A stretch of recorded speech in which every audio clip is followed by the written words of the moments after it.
Hello guys, स्वागत है आप सभी का math with Sony YouTube channel पे। तो चलिए आज की क्लास में हम करने जा रहे हैं 9th क्लास का इकोनॉमिक्स का चैप्टर नंबर 2। फर्स्ट हम स्टार्ट करते हैं कि मानव संसाधन क्या है, इसके बारे में हम पहले जानेंगे। ठीक है, जब किसी देश की जनसंख्या को शिक्षा, स्वास्थ्य और कौशल में सुधार के माध्यम से उत्पादक बनाया जाता है तो इसे मानव संसाधन कहा जाता है। लेकिन हम ये कह सकते हैं कि कोई भी लोग जो किसी न किसी आर्थिक क्रिया में लगा हुआ है वो क्या है, वो मानव संसाधन है। होता है कि कोई उत्पादन कर रहा है या कोई कहीं पे कोई जॉब कर रहा है तो वो अपना जीडीपी में उसका भी योगदान रहता है। मानव संसाधन के बिना किसी भी संसाधन का उपयोग करना संभव नहीं है। मान लीजिए कोई भी संसाधन, जैसे कि मान लीजिए अभी जैसे कि मेरे पास ये कैमरा है, जैसे कि आप कैमरा देख रहे हैं, फ़ोन देख, जैसे आपके पास फ़ोन है, तो अगर आपको चलाने के लिए नहीं आएगा, अगर आपको नॉलेज ही नहीं है उस चीज़ का जो ये क्या है, तो फिर वो किसी काम का नहीं रह जाता है कि नहीं, वो किसी काम का तब तक नहीं रह जाता है। तो इसीलिए जो आपको अगर चलाने आ रहा है, आपको उस चीज़ के बारे में नॉलेज है, तो वो फिर चीज़ें काम का है। तो जैसे कि आज के समय में हमारे पास फ़ोन है तो हम फ़ोन का इस्तेमाल सही से कर पाते क्योंकि हमारे पास बुद्धि है उसे चलाने की। मानव संसाधन के बिना किसी भी चीज़ का उपयोग करना संभव नहीं है। तो चलिए, आई होप कि आप मानव संसाधन समझ गए होंगे। अब इसके बारे में हम जानेंगे कि मानव पूंजी क्या है। ठीक है, देखिए मानव पूंजी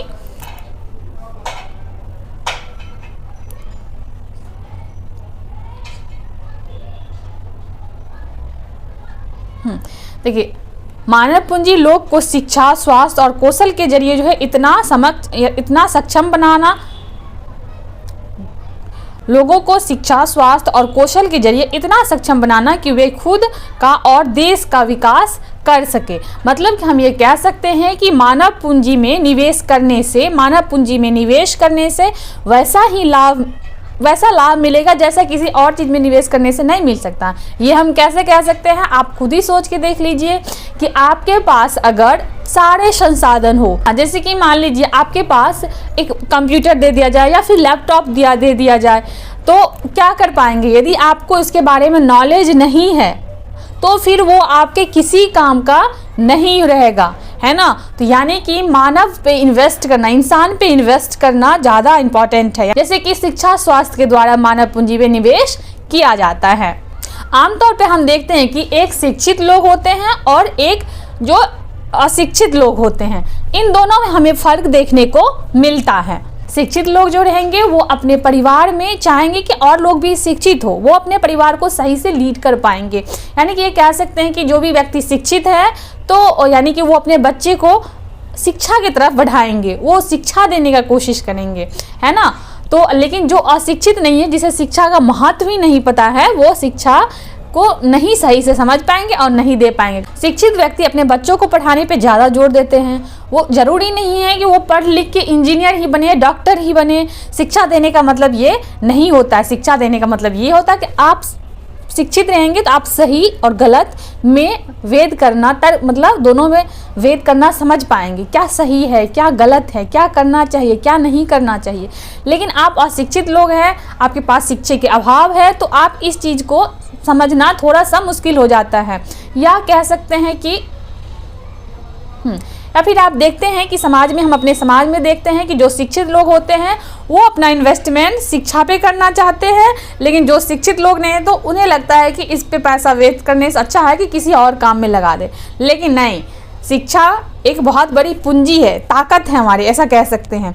वैसे ही है, एक स्वस्थ इंसान को देखिए और एक अस्वस्थ इंसान को देखिए। जो स्वस्थ इंसान है वो किसी भी काम को सही ढंग से कर पाएगा, लेकिन जो एक अस्वस्थ व्यक्ति है वो नहीं कर पाएंगे क्योंकि वो बीच में ही कभी बीमार पड़ जाएंगे, कभी किसी प्रकार की अलग समस्या आ जाएगी।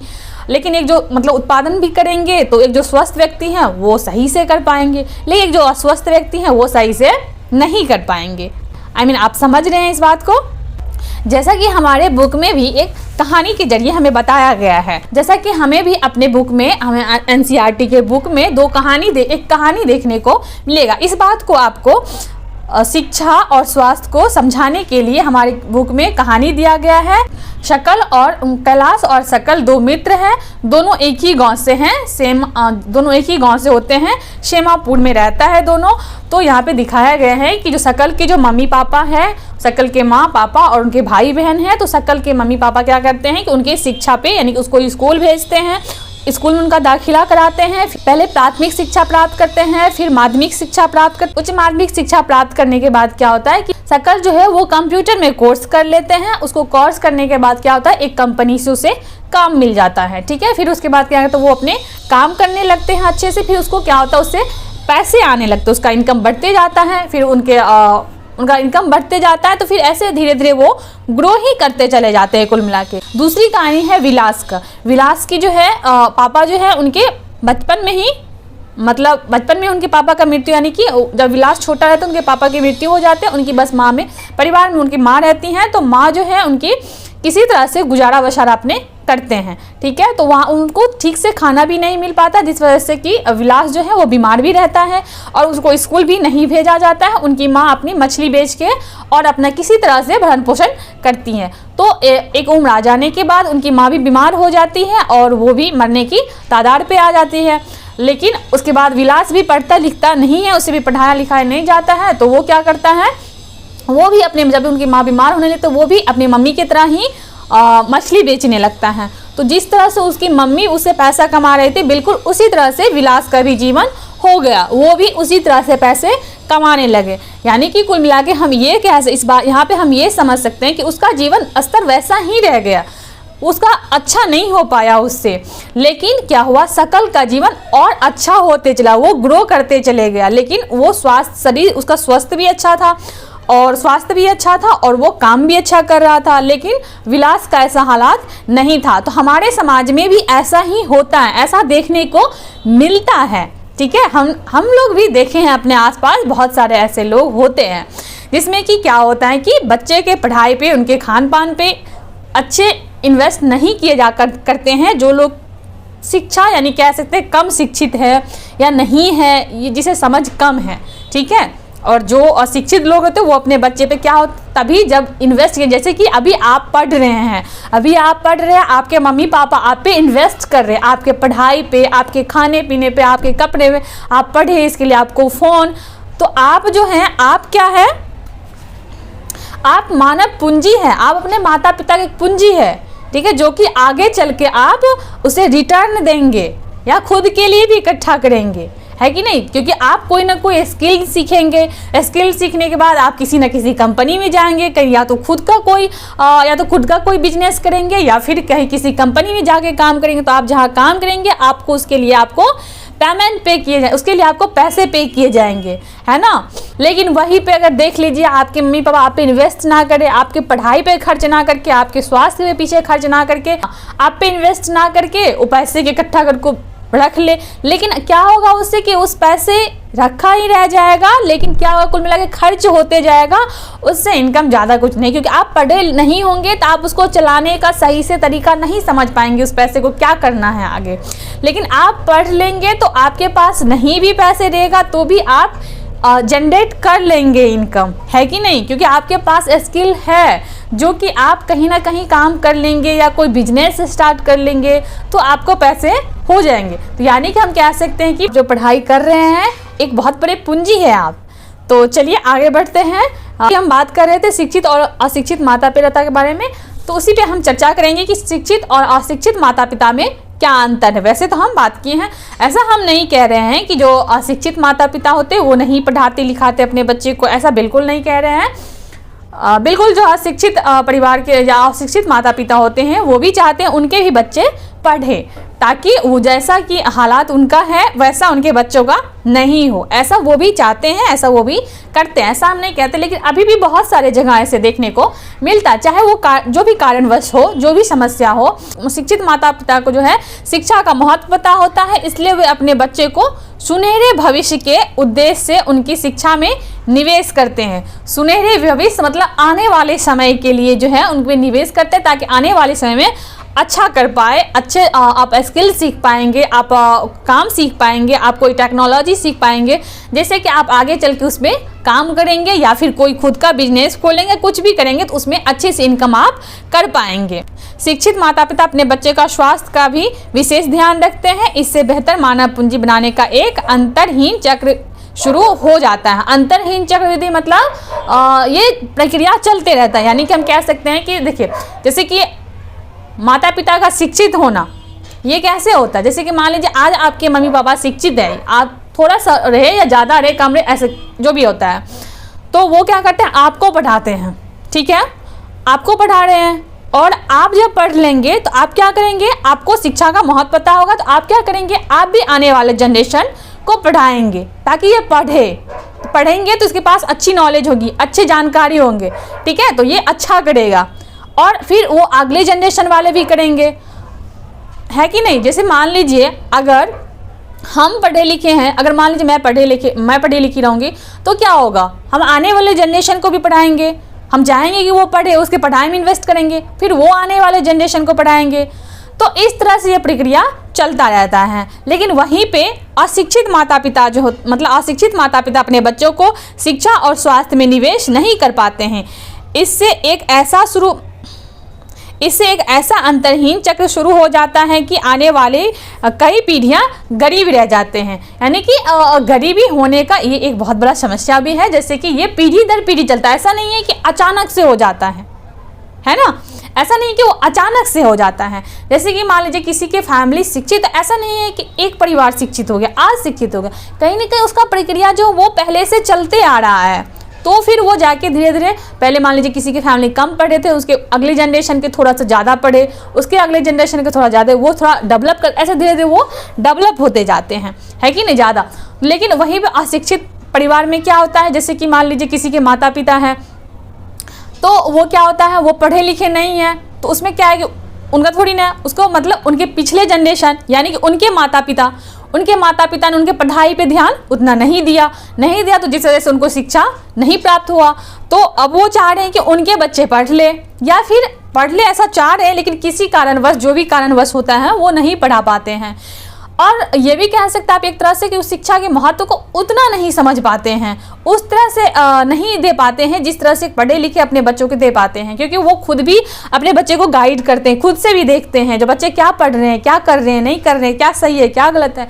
लेकिन जो पढ़े लिखे माता पिता वो गाइड नहीं कर पाते हैं अपने बच्चों को, ऐसा हम कह सकते हैं।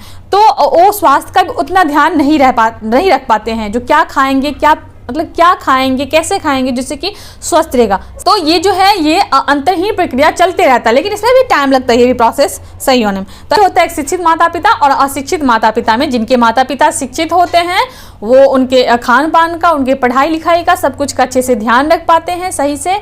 और जिनके माता पिता अशिक्षित नहीं है, वो चाहते तो है पढ़े लिखे, लेकिन वो उतने अच्छे से खुद केयर नहीं कर पाते हैं। तो यही फ़र्क है, हम कह सकते हैं इन दोनों में। जैसा कि हम कहानी में भी देखें कि जो क्या नाम है, ये शकल और विलास के कहानी के बारे में। अब क्या हुआ, शकल का तो लाइफ स्टाइल अच्छा हो गया, लेकिन विलास का क्या होगा वैसा, और वो अपने बच्चे को भी क्या दे पाएगा, वैसा ही जो वो कर रहा है वही उसके बच्चे भी करेंगे। तो यही होता है कि एक को शिक्षा मिला तो उसका जीवन शैली अच्छा हुआ और उनके बच्चे भी अच्छे करेंगे। लेकिन एक का जीवन, जो उनकी मम्मी भी मछली बेच रही थी और वो भी मछली ही बेच रहा, उसका भी जीवन वैसा ही चल रहा है, और उनके आगे आने वाले जनरेशन का भी जीवन कुछ वैसा ही चलेगा, ऐसे ज़्यादा संभावना रहती है।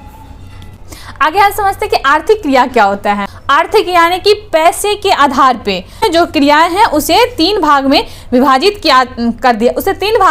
कर दिया गया है। पहला प्राथमिक क्रिया, दूसरा द्वितीयक क्रिया, तीसरा तृतीयक क्रिया, यानी कि प्राइमरी सेक्टर, सेकेंडरी सेक्टर और टर्सरी सेक्टर, या फिर इसे आप सर्विस सेक्टर या फिर इसे आप सर्विस एक्टिविटी भी कह सकते हैं। ठीक है, अब भाई साहब हम जानेंगे एक एक करके। जो पहले ये प्राथमिक सेक्टर यानी कि प्राइमरी सेक्टर, सेकेंडरी सेक्टर और टर्सरी सेक्टर क्या है। प्राथमिक सेक्टर, नाम सुन के आपको क्या लग रहा है? प्राथमिक सेक्टर यानी कि प्राइमरी, जैसे कि आप देखते हैं कि हम पहले प्राइमरी क्लास में पढ़ाई करते हैं। जब हम प्राइमरी स्कूल में पढ़ाई करते हैं तो वहाँ पे क्या होता है, वहाँ पे हमें पहले छोटे यानी कि पहले हमें बैठने के लिए सिखाया जाता है। प्राइमरी ऐसे नहीं है कि जाते ही भाई साहब पढ़ना शुरू कर दो, ऐसा नहीं होता है। पहले हमें क्या किया जाता है, बैठने के लिए सिखाया जाता है, बैठने की तौर तरीके सिखाया जाता है, और फिर छोटे छोटे चीज़ें सिखाया जाता है, जैसे कि ABCD आ ये सब चीज़ें सिखाया जाता है। पेन मतलब पेंसिल पकड़ना सिखाया जाता है। तो यानी कि प्राइमरी में यही सब पहले हमें सिखाया, यानी कि एक बेस तैयार, यानी कि पढ़ाई के लिए एक बेस तैयार किया जाता है यहाँ पे हमारा, है ना। तो वैसे ही क्या है कि अगर यहाँ पे अगर हम प्राथमिक सेक्टर की बात करें, यहाँ पर अगर हम प्राइमरी सेक्टर की बात करें, तो यहाँ पर जो प्राकृतिक चीज़ें हैं, यहाँ पर जो प्राकृतिक चीज़ें हैं उसी में क्रियाएं ढलती हैं। प्राकृतिक चीज़ें क्या हो गई, जैसे कि कृषि हो गया, दूध हो गया, डेयरी, खनन वगैरह, ये सब किस में आएगा, ये सब आएगा आपको प्राइमरी सेक्टर में, या कि प्राथमिक क्रिया में। यहाँ पे जो भी उत्पादन होता है वो किस में आता है, प्राथमिक क्रिया में, यानी कि प्राइमरी सेक्टर, यानी कि प्राइमरी सेक्टर में। प्राकृतिक संसाधन का मतलब है कि जो भी चीजें आपको प्राकृतिक से मिल रहा है उसे हम क्या बोलेंगे, प्राइमरी सेक्टर या फिर प्राथमिक क्रियाएं। अब आते हैं द्वितीय क्रिया। ये द्वितीय क्रियाएं क्या हैं? अब हम अगर द्वितीय क्रिया की बात करें तो प्राथमिक, द्वितीयक और तृतीयक, प्राथमिक, द्वितीयक और तृतीयक, ये तीनों जो है आपस में कनेक्टेड है, ये तीनों जो है आपस में जुड़ा हुआ है। द्वितीय की बात करूं अगर, तो इसमें क्या होता है, जो भी बेस तैयार होता है कहाँ पे, प्राथमिक, उसी का यहाँ पे विनिर्माण होता है। क्या होता है, विनिर्माण होता है, यानी कि मैन्युफैक्चर की जाती हैं चीज़ें।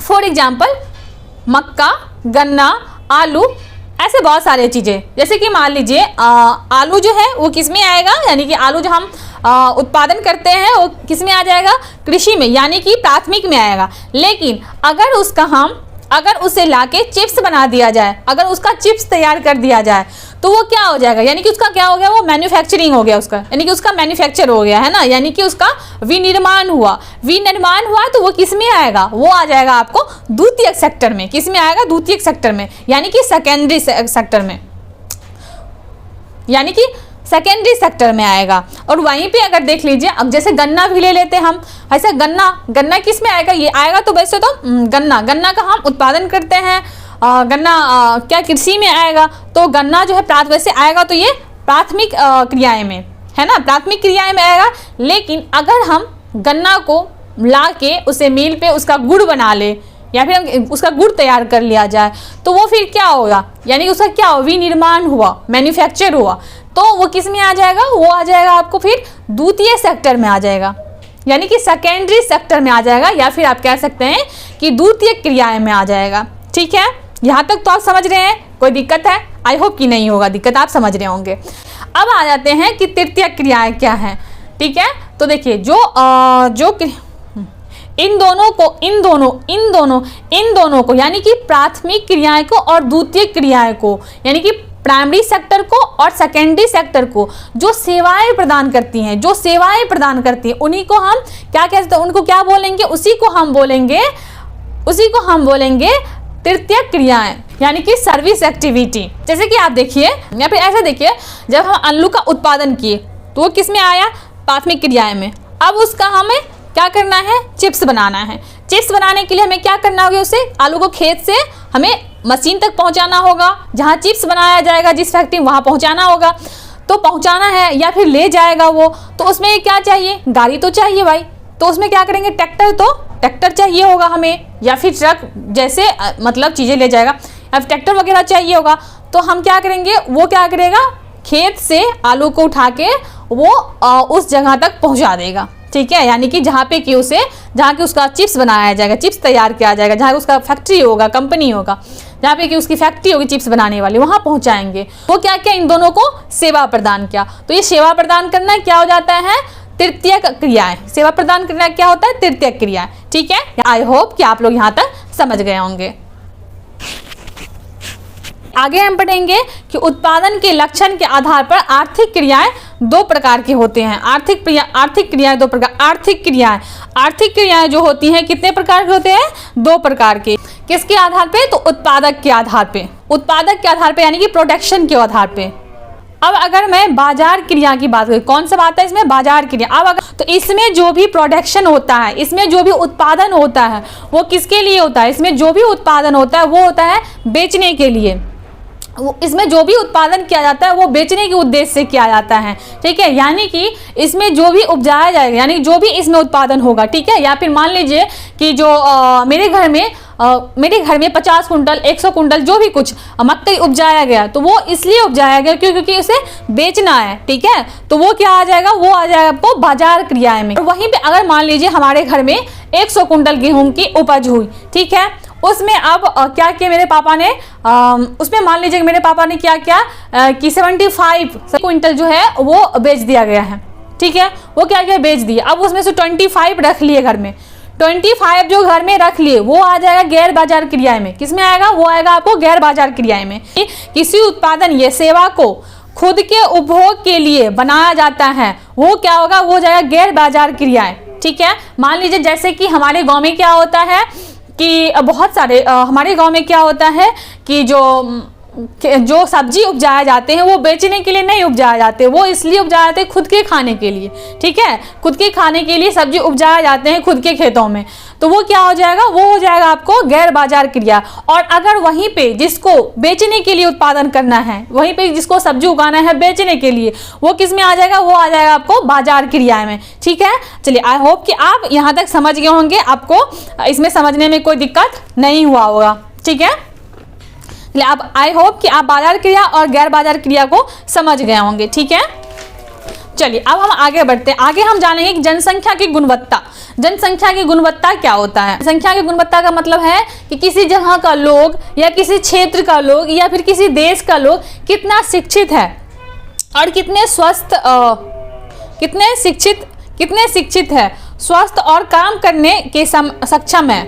शिक्षित, स्वस्थ और काम करने में सक्षम है। लोग अच्छे से पढ़े लिखे, स्वस्थ और कुशल यानी कि स्किल्ड होंगे तो वे समाज और देश को बेहतर बनाने में मदद कर सकेंगे। देखिए, जनसंख्या जो हो किसी भी देश के लिए एक या तो बोझ भी हो सकता है, कह सकते हैं आप लायबिलिटी भी हो सकती है, या फिर कह सकते हैं लायबिलिटी भी हो सकते हैं, या फिर उस देश के लिए एक संपत्ति भी हो सकता है जनसंख्या।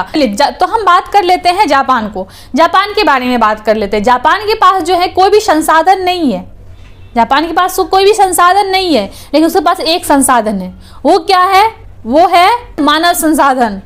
मानव संसाधन उसके पास है और कुछ नहीं है, समझ रहे हैं। मानव संसाधन उसके पास कुछ नहीं है, लेकिन मानव संसाधन उसके पास है, वो उनकी बहुत बड़ी ताकत है। जापान के पास जो भी लोग है उसके पास काफी टैलेंटेड लोग है, उसके अलावा कोई संसाधन नहीं है उसके पास। उनके पास पेट्रोल है ना, उनके पास कोई खनन है, कुछ नहीं है, ठीक है। लेकिन उनके पास जो है वो एक ही संसाधन है, वो है मानव संसाधन। क्या है, वो है मानव संसाधन। यानी कि वहाँ के जो लोग हैं वो स्किल्ड है, ठीक है। वहाँ के जो लोग हैं सब मतलब स्किल्ड है, सबको कुछ ना कुछ आता है, ऐसे नहीं है बेरोजगार नहीं है, यानी कि आपके अनस्किल्ड नहीं है, सब शिक्षित है, पढ़े लिखे हैं, सबके पास कुछ ना कुछ आता है। यानी कि मान लीजिए अगर हमारे देश में कोयला से इतना सा एनर्जी निकाला जा रहा है तो जापान वाले जो वो इतना सा निकालेंगे, तो उनके पास ऐसी टेक्नोलॉजी है जो वो काफ़ी अच्छा कर सकते हैं। उनके पास टेक्नोलॉजी है। वो टेक्नोलॉजी कैसे बना, क्योंकि लोग वहाँ के स्किल्ड है, हर एक लोग काफ़ी टैलेंटेड है, सब पढ़े लिखे हैं, ठीक है। तो वो सब कुछ ना कुछ सीख रखे हैं। तो जनसंख्या होना ये एक बहुत बुरी बात नहीं है, लेकिन अगर आप स्किल्ड है तो बस जनसंख्या, इसीलिए बोले कि जनसंख्या कहीं की संपत्ति भी हो सकती है किसी देश की, तो ये किसी देश के लिए एक बोझ भी हो सकता है, लायबिलिटी भी हो सकता है, ठीक है। तो चलिए जनसंख्या की गुणवत्ता के बारे में आप समझ गए। अब हम बात करेंगे शिक्षा के बारे में। शिक्षा के बारे में वैसे तो हम शुरू से ही टॉपिक में बात होते आ रहा है, तो चलिए आगे और हम थोड़ा सा इसको समझ लेते हैं। शिक्षा जो है वो समाज के विकास में योगदान देता है और राष्ट्रीय आय, सांस्कृतिक समृद्धि और सांस्कृतिक समृद्धि बढ़ती है और शासन की क्षमता बढ़ाती है। यानी कि आप कह सकते हैं अगर जिस समाज के लोग पढ़े लिखे होते हैं, जिस देश के लोग पढ़े लिखे होते हैं, तो उसका जो मतलब उसका जो सोचने का ढंग होता है, उसका जो काम करने का ढंग होता है, वो जो करते हैं वो अच्छे से करेंगे, है कि नहीं। उनका राष्ट्रीय आय में भी उनका योगदान रहता है। ऑब्वियसली जो पढ़े लिखे मतलब जो भी काम वाम कर रहे हैं वो उनका भी योगदान तो राष्ट्रीय आय में रहता है ही, जीडीपी के तौर पे। जो कोई बिजनेसमैन है उसका भी रहता है। और नागरिक को अपने कर्तव्य का पालन करने और नागरिक का अपने कर्तव्य का पालन करने, अपने अधिकारों का ठीक से आनंद लेने के लिए, नागरिक को अपने कर्तव्य का पालन करने के लिए, यानी कि हमारा क्या जिम्मेदारी बनता है, हमें क्या करनी चाहिए, इस जिम्मेदारी को कैसे हम समझ पाएंगे। हम पढ़ेंगे तब तो समझ पाएंगे, हमारे पास शिक्षा होगा तब तो हम समझ पाएंगे कि मेरी भी कुछ जिम्मेदारी बनती है। हम इस देश में बस इसलिए नहीं आए हैं कि बैठे खाए और चले जाए, है कि नहीं। उसके बाद फिर हम बोझ हो गए। एक हमारी भी जिम्मेदारी बनती है कि हम आए, हम पढ़े लिखे, हम भी अपनी योगदान दे इस देश में, हम भी पैसे कमाएं, हम भी इनकम जनरेट करें ताकि हम भी योगदान दे इस देश में, है कि नहीं। तो सबको अपना अपना योगदान देना चाहिए। तो वो कैसे हो पाएगा, वो हम जब पढ़ेंगे, जब हम शिक्षित होंगे तब दे पाएंगे। ऐसे हम नहीं दे पाएंगे, ऐसे हम समझेंगे ही नहीं कि हमारी भी कोई जिम्मेदारी है देश को लेके, है ना। तो चलिए इसी को हम आगे बढ़ाते हैं। आगे हम बात कर लेते हैं सरकार ने शिक्षा को आगे बढ़ाने के लिए क्या क्या किया। आप सुनेंगे कि सर्व शिक्षा अभियान के बारे में सुनेंगे जो कि 2010 में आया था। कि सर्व शिक्षा अभियान में कहा गया कि 6 वर्ष से लेकर 14 वर्ष के आयु तक के जितने भी बच्चे हैं सबके लिए अनिवार्य शिक्षा है, सबको शिक्षा दिया जाए, ठीक है। प्राथमिक शिक्षा के नामांकन बढ़ाने के लिए सेतु पाठ्यक्रम और स्कूल लौटो शिविर प्रारंभ किए गए थे। यानी बच्चों को दोपहर का भोजन भी दिया जाता था। बच्चों को दोपहर का भोजन भी दिया जाता था। ये सब इसलिए किया गया था कि जैसे कि ताकि गवर्नमेंट ने भी ये सोचा, हमारी शिक्षा के लिए काम किए कि जो 6 से 14 वर्ष के बच्चे उन सभी को शिक्षा मिले मुफ्त में। और उसके बाद जो है बहुत सारे योजनाएं भी लाए पढ़ाने के लिए, मतलब शिक्षा को बढ़ावा देने के लिए बहुत सारे योजनाएं भी लाए, ठीक है। जिसमें कि आपको बहुत सारे योजनाएं भी लाए। और उसके बाद जो है बच्चे पढ़ने के लिए आए, गरीब बच्चे भी पढ़ने के लिए आए, जो गरीब है वो भी पढ़ने के लिए आए। इसके लिए क्या किया गवर्नमेंट, सबके लिए क्या किया गवर्नमेंट, जो भोजन का भी मतलब बंदोबस्त किया, यानी कि भोजन का यानी दोपहर का भोजन भी गवर्नमेंट दिए, तो ताकि बच्चे पढ़ने के लिए स्कूल में आए, जो खाना भी उनको खाने के लिए यहाँ पे मिलेगा, ठीक है। इस वजह से उन्होंने क्या मतलब ऐसा तो था, लेकिन खाना कैसा मिलता था वो तो आई होप कि जो गए होंगे गवर्नमेंट स्कूल उसको पता ही होगा। हाँ, लेकिन ये था कि गवर्नमेंट प्रयास तो करते थे अपने साइड से। इसमें तो बहुत सारे लोगों का, चलिए इस पर क्या बात करें। चलिए कि वैसे सबको पता होगा कि कैसा खाना मिलता है और पता नहीं अच्छा तो नहीं मिलता है, लेकिन ठीक है, गवर्नमेंट अपने तरह से प्रयास तो करते हैं कुछ ना कुछ ताकि शिक्षा आगे बढ़े। अभी योजना में जो है गवर्नमेंट ने लाया था कि जो स्किल्ड पे काम किए थे, यानी कह सकते हैं क्या किए, जो हर एक जगह पे जैसे कि हम लोग के भी गांव में है कि कंप्यूटर सेंटर खोल दिया गया था, यानी कि कंप्यूटर भी सिखाने, यानी कि स्किल्ड भी चीज़ें भी गवर्नमेंट सिखाने लगे ताकि लोग जो हैं, जो कम पढ़े लिखे हुए लोग भी हैं, वो सभी स्किल्ड सीखे भी काम कर सके। ऐसा नहीं है कि जो पढ़ के कुछ सिर्फ डॉक्टर इंजीनियर बन के ही काम करे, उसके लिए स्किल भी आ जाए थोड़ा सा, उससे भी वो काम कर सके, उससे भी वो काम करे, ठीक है। इसके लिए क्या बहुत सारे जगह पे कंप्यूटर सेंटर खोला गया कि जिसमें कि वहाँ पे सिखाते भी हैं और अभी भी चल ही रहा है काफ़ी समय से, ठीक है। तो ये कुछ योजनाएं वगैरह सभी गवर्नमेंट समय समय पर बनाते रहते हैं कि शिक्षा को आगे बढ़ाने के लिए। तो ये कुछ योजनाएं था जो कि हम आपको बताएं। इसलिए आगे हम पढ़ते हैं स्वास्थ्य बहुत जरूरी है भाई, स्वास्थ्य बहुत जरूरी है कि नहीं। जनसंख्या के स्वास्थ्य की स्थिति में सुधार देश की प्राथमिकता जनसंख्या के स्वास्थ्य की स्थिति में सुधार देश की प्राथमिकता रही है, यानी कि देश भी जो है स्वास्थ्य पे काफ़ी ध्यान देते हैं और ये प्राथमिकता रहा है देश के लिए, ठीक है। जो ये यानी कि खास करके जो ऐसे लोगों के लिए जो कि गरीब लोग रहते हैं, जैसे कि हम देखते हैं कि बहुत सारे जगह पे ऐसे स्वास्थ्य केंद्र है, गांव सब में भी एरिया में बहुत सारे जगह पे, बहुत सारे एरिया पे आसपास, ऐसा नहीं कि हर एक गांव में रहता है, लेकिन कुछ दूरों पे जो है, यानी कि 5-7 गांव ऐसा कुछ रहता है, पता नहीं एग्जैक्टली मुझे है। तो ऐसे स्वास्थ्य केंद्र काफ़ी सारे जगह पे आपके नज़दीकी आसपास में स्वास्थ्य केंद्र होता है, जो कि गवर्नमेंट होता है। तो गवर्नमेंट अपनी तरफ से प्रयास काफ़ी करते हैं। हाँ, वो अलग सी बात है कि हर एक जगह डॉक्टर नहीं है, लेकिन आपको स्वास्थ्य केंद्र देखने को मिलेगा। वो हम लोग को भी अपने गाँव में, मेरे गाँव में तो नहीं है लेकिन आसपास में है, लेकिन वहाँ पर कोई सुविधाएँ नहीं है, ये सच है, ठीक है। लेकिन हाँ, कोशिश तो करते हैं गवर्नमेंट, स्वास्थ्य केंद्र खोलने के लिए खोलते हैं ताकि जो मतलब गरीब लोग हैं, जिनकी जो काफ़ी दूर तक नहीं जा सकते, जो काफ़ी पैसे नहीं खर्च कर सकते अपने स्वास्थ्य पे, तो उसके लिए वो करते हैं ताकि वहाँ पे जाके दिखा सके और उनको भी दवाई वगैरह मिले और वह भी स्वस्थ रहें। ठीक है, तो चलिए हम आगे बढ़ते हैं, क्लास को आगे बढ़ाते हैं। आगे हम पढ़ेंगे शिशु मृत्यु दर और जीवन प्रत्याशा। ये जीवन प्रत्याशा क्या होता है इसको भी हम समझेंगे और शिशु मृत्यु दर को भी समझ लेते हैं। ऐसे समझ सकते हैं कि एक साल के अंदर जो है 1000 बच्चे में से कितने बच्चे की मृत्यु हो जाती है।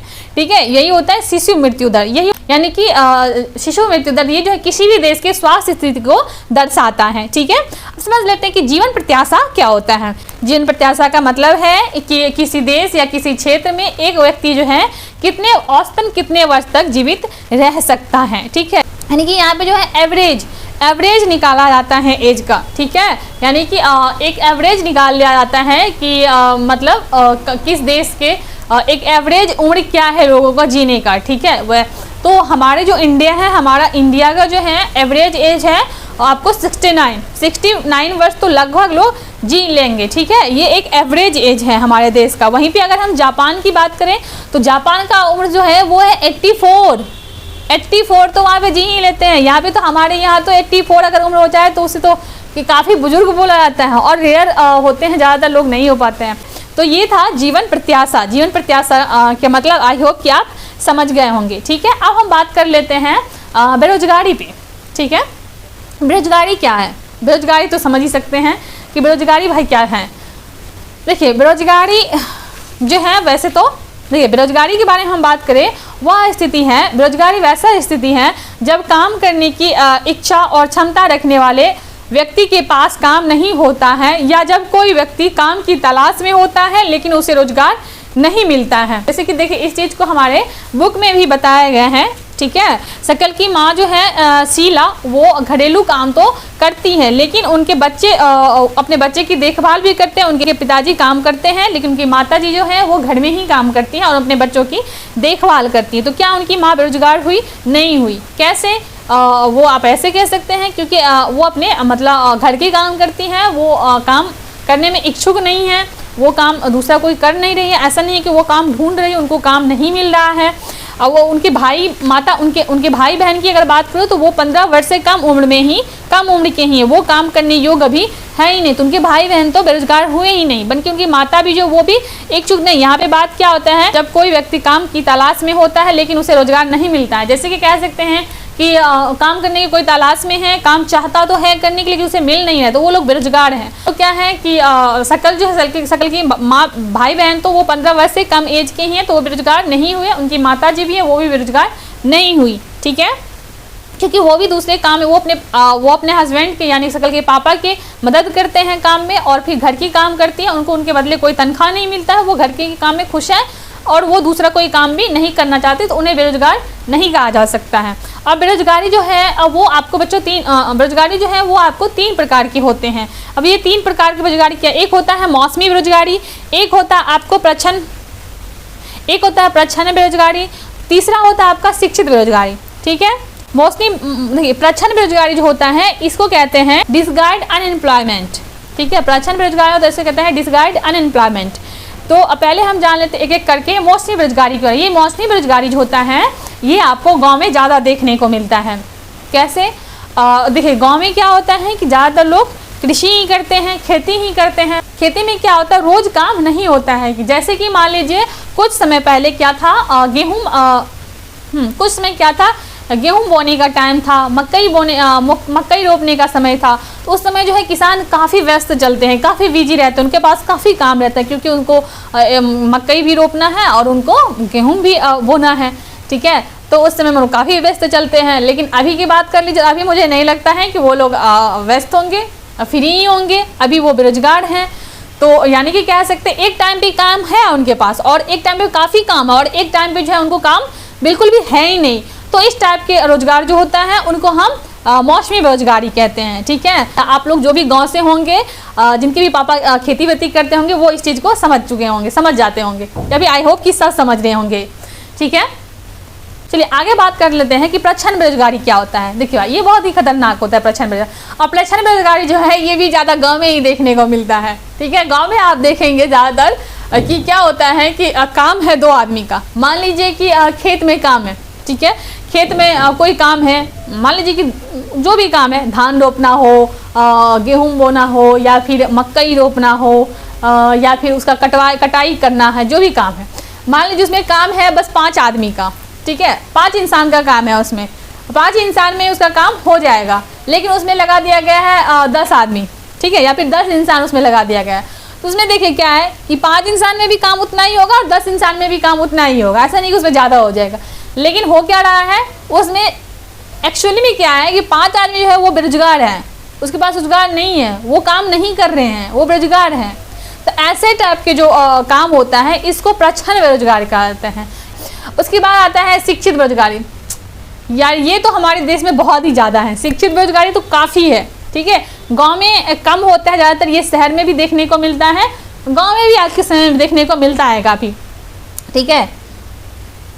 तो शिक्षित बेरोजगारी जो है ये तो काफ़ी बहुत ज़्यादा हैं। ये तो आप देखते होंगे कि बहुत सारे ऐसे लोग हैं जो कि काफ़ी पढ़ लिख लिए हैं, वो जॉब भी कर सकते हैं, उनके पास स्किल्ड भी है, लेकिन वो क्या करते हैं, पहले किसी को मान लीजिए कोई एक इंसान है, उसने पहले क्या किया, इंटर किया, फिर उसके बाद सोच रहे वो नहीं वो बीटेक करेंगे, उसने बीटेक भी कर लिया। वो बीटेक करने के बाद वो जॉब कर सकते हैं, लेकिन वो सोचेंगे वहाँ से नहीं, अब मुझे बीटेक नहीं, अब मुझे कुछ और करना है, एमटेक कर लेना। वो फिर एमटेक कर लेंगे, फिर उसको लगेगा नहीं ठीक है ये तो मैंने कर लिया, चलो अब मैं यूपीएससी का तैयारी करता हूँ, तो वो क्या करते हैं फिर वो करने लगेंगे।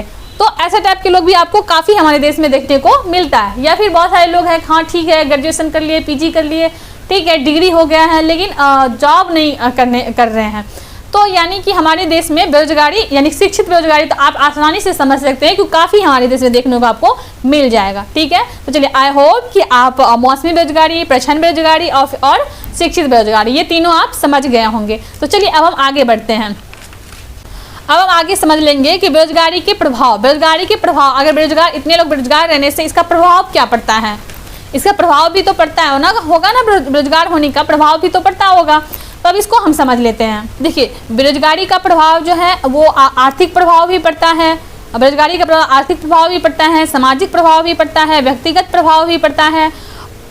तो इतने सारे प्रभाव पड़ता है। देखिए अब आप बोलेंगे आर्थिक प्रभाव क्या पड़ेगा, ये तो आप समझ ही सकते हैं। जो लोग बेरोजगार होंगे वो देश के अर्थव्यवस्था में तो योगदान नहीं दे पाएंगे, है ना। तो वो देश का तो उससे क्या होगा, देश का अर्थव्यवस्था भी कमजोर पड़ेगा। तो ये क्या हो गया, ये हो गया आपका आर्थिक प्रभाव, है ना। देश की अर्थव्यवस्था में भी मतलब योगदान नहीं दे पाएंगे, खुद के घर परिवार भी चलाना मुश्किल होगा, कम पैसे होंगे तो किसी तरह से चलाएंगे। तो क्या हो जाएगा, ये हो जाएगा आपको ये हो जाएगा आपका आर्थिक प्रभाव। उसके बाद बात कर लेते हैं हम सामाजिक प्रभाव। समाज पे क्या प्रभाव पड़ता है बेरोजगारी का। तो ये बेरोजगार होने से सामाजिक प्रभाव क्या पड़ता है कि जो लोग पढ़ लिख लेते हैं, काम नहीं कर रहे हैं, उससे क्या होता है कि गाँव से में तो भी होता है कि मतलब लोग उल्टा सीधा कहने लगेंगे, या फिर आप उल्टा सीधा काम ढूंढ लेते हैं, कोई भी काम करने लगते हैं, कुछ भी उल्टा सीधा टाइप का काम करने लगेंगे। आपको मानसिक तनाव आता है, मानसिक प्रेशर बनता है, करते हैं कि फलाने के बेटे ने इतना पढ़ लिया, अरे नौकरी क्यों नहीं कर रहा है, ऐसा तो होता है। ये सब गांव में ज़्यादा देखने को मिलता है। तो इस सबसे क्या होता है कि प्रेशर बनता है बच्चे पे, वो फिर क्या होता है बीमार पड़ जाते हैं, या फिर ऐसे स्थिति में कोई लोग उल्टा सीधा भी काम करने लगते हैं, कोई सा भी काम करने लगते हैं, कुछ भी करने लगते हैं, कोई उल्टा सीधा वर्क करने लग जाते हैं। तो ये सामाजिक प्रभाव हो गया। उसके बाद आता है व्यक्तिगत प्रभाव। व्यक्तिगत प्रभाव क्या पड़ता है कि व्यक्तिगत प्रभाव ये होता है कि मतलब व्यक्ति का जो पर्सनल चीज़ें, व्यक्तिगत प्रभाव का मतलब हो गया कि आत्मसम्मान में कमी आती है और जीवन स्तर पर नकारात्मक प्रभाव पड़ता है। देखिए जो मतलब जो रोजगार वगैरह करते हैं उसको लोग भी सम्मान देते हैं, लोग भी उससे आदरपूर्वक बात करते हैं, लेकिन जो काम रोजगार नहीं करते हैं, ये सब चीज़ें ज़्यादातर ना गांव में देखने को मिले। यहाँ पे तो इतना टाइम, मतलब शहर में तो लोगों को उतना टाइम नहीं होता है, लेकिन गांव सब में सबके पास टाइम ही टाइम होता है। तो गांव में ज़्यादा देखने को मिलेगा कि जो बेरोजगार लोग हैं उसको ताने देने वाले भी बहुत सारे लोग हैं, उससे दूर भी रहते हैं। और वहीं पे जो पढ़े लिखे हैं, जो भी शिक्षित हैं, या फिर ऐसा क्या शिक्षित मतलब क्या, जो मतलब काम कर रहे हैं, आप काम कर रहे हैं और आप गांव जाइए, देखिए आपसे कितने सम्मानजनक बात होती है, एकदम काफ़ी आदरपूर्वक बात किया जाता है। और अगर वहीं पे जो गांव में रह रहा है, जिसके बारे में लोग समझ रहे हैं कि ये कोई काम रोजगार नहीं कर रहा है, उसको ढंग से लोग बात भी नहीं करते, इज्जत भी नहीं कर पाते हैं, मतलब आत्मसम्मान की कमी होती है। उसके बाद खुद का जीवन स्तर भी सही नहीं होता। जीवन स्तर मतलब कह सकते हैं, नहीं उसकी खान पान सही से होगा, नहीं वो कपड़े मतलब नहीं उसका रहन सहन अच्छा होगा, क्योंकि पैसे ही ज़्यादा नहीं होगा, काम ही नहीं करेगा तो कैसे ठीक से जीवन जी पाएगा, सही से जीवन भी नहीं जी पाता है। तो ये था कुछ बेरोजगारी का प्रभाव। ठीक है, तो चलिए वैसे यहाँ पे बेरोजगारी के प्रभाव को भी जो है मतलब बेरोजगारी के प्रभाव और रोजगार नहीं होने का बहुत ज़्यादा है। एक गांव में देखिए सामाजिक का प्रभाव ऐसे भी पड़ता है कि अगर एक गांव में एक कोई लड़का एक कोई लड़की कोई अच्छा काम कर लेते हैं तो उसके बदौलत क्या 2-4 लोग और भी वैसे काम करना सीख जाते हैं और भी लोग काम करने लगते हैं एक दूसरे के देख के। ठीक है, और अगर क्या होता है कि लोग काम नहीं करते हैं तो क्या करते हैं, देख के भी लोग ऐसे कर लेते हैं कि ठीक है फलाने भी नहीं कर रहे हैं तो चिल्लाने भी नहीं करेगा तो क्या होगा। तो मतलब आपका जो मतलब समाज जो है ना वो भी वैसा स्ट्रक्चर बन जाता है जैसा कि लोग सब होते जा रहे हैं। तो कुछ अच्छे लोग हैं तो आपको आसपास का अच्छा लोग देखने को मिलेगा, अगर आप वह काम नहीं करें तो आपको आसपास ज़्यादा देखने को नहीं मिलेगा। तो मतलब इसका समाज में काफ़ी प्रभाव पड़ता है। उसके बाद आप ये बुक पढ़ेंगे अपना NCERT का, तो इसमें देखेंगे कि लास्ट में कहानी भी दिया हुआ है गांव के बारे में, मतलब एक गांव की कहानी के जरिए बताया गया है कि एक लड़का इंजीनियर बन गया तो उसके बारे में बताया गया। एक लड़की ने क्या कहते हैं वो मशीन सीख लिया है चलाना, कपड़े सिलने वाले, तो उसके बारे में बताया गया। तो यानी कुल मिला के ये कहा जा सकता है कि जब आप काम करना सीख जाते हैं तो आपका टाइम भी काफ़ी बचता है।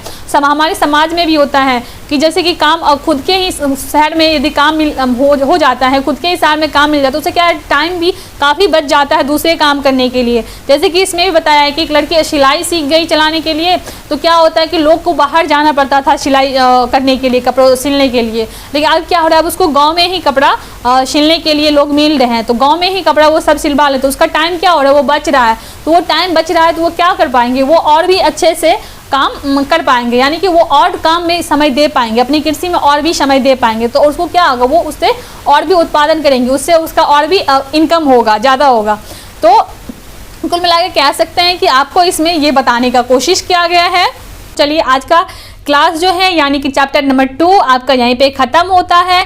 इसमें हम क्या से पढ़े, यानी कि इसमें हम समझे कि आप देखें कि यानी कि शिक्षा और स्वास्थ्य जो होता है वो कितने ही जरूरी है, यानी कि मानव संसाधन जो है वो कितना बड़ा चीज़ है, यानी कि मानव संसाधन जो वो सबसे बड़ी पूंजी है। इस बात को हम इस चैप्टर में यही सीखे कि मानव पूंजी वो कितना बड़ा पूंजी है। उसके बाद स्वास्थ्य कितना जरूरी है, शिक्षा कितना जरूरी है, हमारे लिए स्किल्ड होना लोगों के पास जरूरी है, क्योंकि वो तभी तो अर्थव्यवस्था में योगदान दे पाएंगे।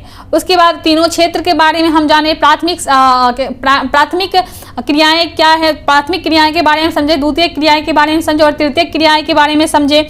उसके बाद आप क्या कहते हैं, उसके बाद हम बेरोजगारी क्या चीज़ है इसके बारे में भी समझे।